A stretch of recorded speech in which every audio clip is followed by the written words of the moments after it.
We welcome you back, everybody. An exciting broadcast continues, and we are grateful to have a man who's been very busy. I was afraid he wouldn't be able to make it today, but lo and behold, he took time off from his very non-stop week to be with us. Augusta Mayor Deke Copenhaver, as promised, to talk about things going on in the Garden City and beyond.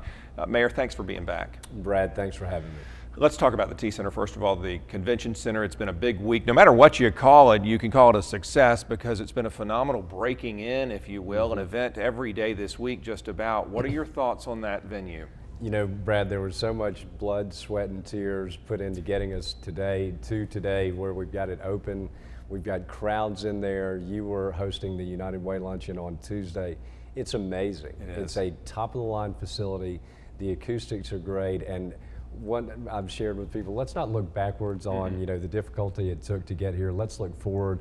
Let's look at the $12 million annual economic impact that this facility is going to have on the city. So great week for Augusta. Mayor, already we are seeing benefits from this center. We are seeing businesses pop up around downtown. It's amazing, isn't it? It really is. In the past several months, you've had 4 new restaurants open: Eros Bistro, the Whiskey Bar and Kitchen, the Boar's Head, and now Farmhouse Burgers. We've seen investment by my friend T.R. Reddy in the old hotel on Broad Street to make that a Holiday Inn Express. So that's what government investment is supposed to do. It's supposed to leverage to bring in private investment. We're already seeing that with this facility. And do you see more of that in the future? Do you see people just wanting to be near that venue?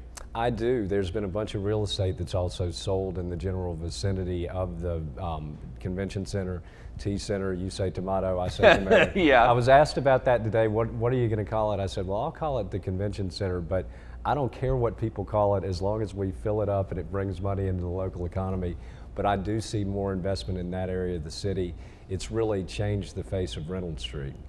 Forgive me if this happened and I just missed it, but have we done anything with the old depot property down there at the end of Reynolds at 6th and Reynolds? We have not yet, but we're looking into several options for that. There have been some discussions about the potential for a performing arts center there. You know, with the rehabilitation being done at the Miller and at the Imperial, it would be great to cluster those arts projects in that area and really make an arts district.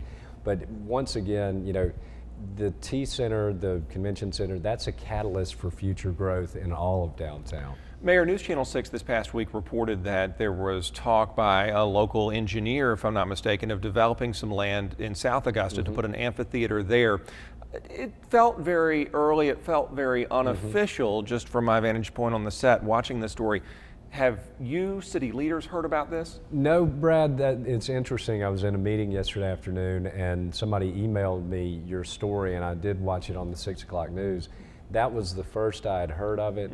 So I think it's a little too early to tell how that's going to move forward. But hey, if people want to invest in building these facilities in Augusta, they do their feasibility studies and we have more entertainment venues, I'm all for it. Let's talk about some of the things that have been going on in the city of Augusta since we last met. The raises that the sheriff and solicitor got caused a lot of controversy. What's your take on how all that played out when, after the second vote, the raises were approved? Well, I try not to look backwards, Brad. What's done is done. I know that people had certain opinions on those. There were qualifications in place, from my understanding, that did qualify them for the salary increase. Timing-wise, was it the best thing? I understand people, weren't really happy about that, but 6 commissioners approved it. We're moving forward. It's done. If you had gotten the chance to break the tie, which way would you have voted? I didn't have that chance, did I? Yeah. Look, I wasn't 100% sure you were going to answer that. That's being hypothetical, Brad. Right, it is. But no, I don't, it's a tough call because I understand the citizens who, when rank and file employees weren't getting raises and certain elected officials are, there's an argument to say that that doesn't look good for the average citizen. So I really, to be perfectly honest, I don't know which way I would have voted had it come down to that point. How are things going on the commission as far as people getting along, certainly, and the length of commission meetings, which many feared would be really long now? Well, the committee meetings, I sat through committee meetings this past Monday. They didn't run as long as they had in the past several, but but we've still got some work to do. You've still got to continue working to build the team. You know, recently events, and I'm sure you're going to ask about it, some of the conflict of interest issues that we've seen internally, that has caused a little bit of a stir. I hope that I can call a special call meeting next week to go ahead. Those commissioners have admitted that they have done wrong. I think that they should issue an apology. We should reprimand them and move forward. We don't need to continually, you know, beat a dead horse. I hope we can move forward from that, but that's, you know, you're always going to have issues, but unfortunately sometimes I feel like we create a lot of the issues for ourselves. Do you think it's okay for a commissioner-owned company to be a subcontractor on a city project? You know, whether it's illegal or not, I think it gives a bad appearance, and to my mind, it's not a good idea. I would never do that because you don't want to give the impression that a commissioner is getting a better shot at a business contract than any other company locally. And you know, I have stayed tremendously far away from that. I've never put a dime of gas on the city. I generally pay my own travel expenses, and I'm blessed to have the resources to be able to cover some of these things. But it's just, given what we're looking at with ethics reform at the state and the national level, I try to stay as far away from that line as I possibly can. And I do believe these commissioners have learned their lesson with this. The commission and city continue to keep the patch afloat, Augusta's municipal golf course, as efforts are renewed to find a private manager for that golf course. Where does the patch stand? We're approaching Masters Week, which is a popular time for our visitors to play golf. Well, it's still not in the best of shape in my mind. I still had hoped that we could get a contract with the management company worked out. That didn't happen.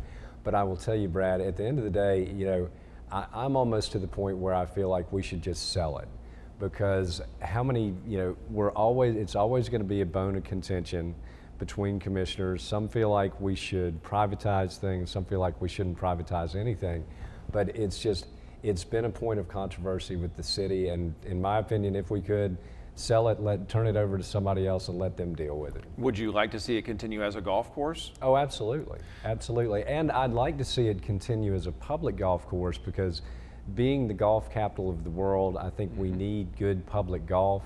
But it's just, it's constantly, since I took office, it's always been a bone of contention.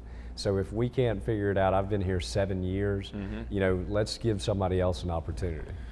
What about our city bus system? We see Mobility Transit, the company that was brought in under this privatization, and they are on the way out now. What happens to our bus system and our bus riders out there? Well, the city, if, you know, mobility pulls out before the end of the period that we've given them, then the city would be ready to step up and operate it for the short term. But we'll go out with an RFP to see if there are other transit companies out there that might be interested. And if it doesn't work out with mobility, and they'd have the opportunity to bid on it again as well. But I think when you look at cities like Savannah, cities like Columbia, cities like Charleston, they've all gone with the privatization model. They're using different companies than we did, and they seem to be happy with those. So I think if other cities can do that and find a business that does it in a proper fashion, you know, I think we can too. You recently returned from Phoenix, where you got to speak to a national gathering of business leaders. Tell us how that trip went. I think the last time you were on the Means Report, you were about to leave for it. How did your speech go and your time out there? I will tell you, Brad, it was amazing. It was the International Association of Outsourcing Professionals World Summit, so it was a worldwide audience. Wow. But I was speaking on onshoring through ADP, through Starbucks, and through RSI, Rural Sourcing. What does that mean, onshoring? Onshoring means you're bringing American jobs back from overseas. Okay. ADP brought nearly 1,200 jobs now back from India. I believe the Starbucks facility is moving jobs back from South America. That'll be 140 manufacturing jobs. Rural Sourcing, RSI, is a back office IT firm headquartered in Atlanta. They're moving IT jobs back from overseas. So we're really becoming the national model for bringing American jobs back from overseas. That was my topic that I spoke to, but I also spoke about the T-Splosh, the NSA facility, the expansion at Plant Vogel, the merger of the universities. And I was allotted 50 minutes. It went an hour, and people were still asking questions at the end of the hour about how we were doing this in Augusta. I ate dinner with two guys that are in economic development from Missouri. They said, no city we know of has everything going on that you have going on in Augusta. I said, would you please come back and tell some of my folks back here that? But at the national level, they were blown away by Augusta's story. And so it's good to get outside the bubble at times. Do you think anybody walked away from that meeting with an interest in bringing their company here? I do. Yeah. I actually had some of those conversations, and I shared with people that, you know, I want other cities to learn from Augusta, but I invited anybody who wanted to come see how we do things in Augusta. But yes, I got a line on some businesses as well, and that was, you know, it was great to be able to present to an international audience, but my hope had been that we would get some business out of it as well, and I believe we will. What about Masters Week? That's always a great time to show off our city. Do you have any plans, Masters Week, to bring people here? People always wonder what goes on at Augusta National that week business-wise. Are you going to be doing anything business-related, and is any kind of big announcement on the horizon for Augusta? I will tell you, Brad, we will be doing the red carpet tour, but some of the calls that have been coming through my office recently with people interested in doing major business things in Augusta, Georgia have been amazing. One coming just yesterday, so I expect very big things on the horizon for the city, and it's just a great time to be in Augusta. We are open for business, low cost of living, high quality of life, great business atmosphere. So, and the Masters sure helps. Yeah, it really does. And I think you've said on here before, success begets success. And I would think that a lot of firms look at like Starbucks and ADP and say, we might want to come there too. They do. And you always leverage your success, but when you can take a business like a Starbucks and have them advocate for Augusta and tell other companies why they chose to call Augusta home, that's pretty powerful, and that's a lot of what we do. My last question probably just has to do with your recent State of the City speech. I was lucky enough to hear you give it first at the Augusta Exchange Club. You've given it many times since. What's the reception that you've gotten from audiences around the CSRA when you give the State of the City, many of the highlights of which you've touched on today? Well, it's when you encapsulate everything, you know, in a 20-minute speech and really distill the great things going on in the city.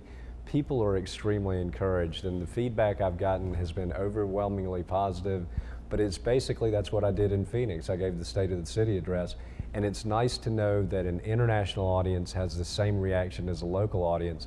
We've got so much to be proud of. So often you can get focused on the negative, the conflicts within the commission. That doesn't tell the city's whole story. So I share with people, focus on the good stuff, the buildings being built, the businesses coming in, the jobs being created, and there's a whole lot more good than bad when it comes to Augusta. Well, I really appreciate all of your hard work, and again, on this busy day, thanks for taking time to be with us. Thank you for having me. Anytime. Mayor Deke Copenhaver, Augusta's mayor, on a day that includes a lot of highlights for Augusta, not the least of which is the cutting of the ribbon on our brand new convention center. What a day it is in Augusta, Georgia. We will remember this for a long time. When we come back, your responses from our recent question of the week, as well as our new question, in just a moment.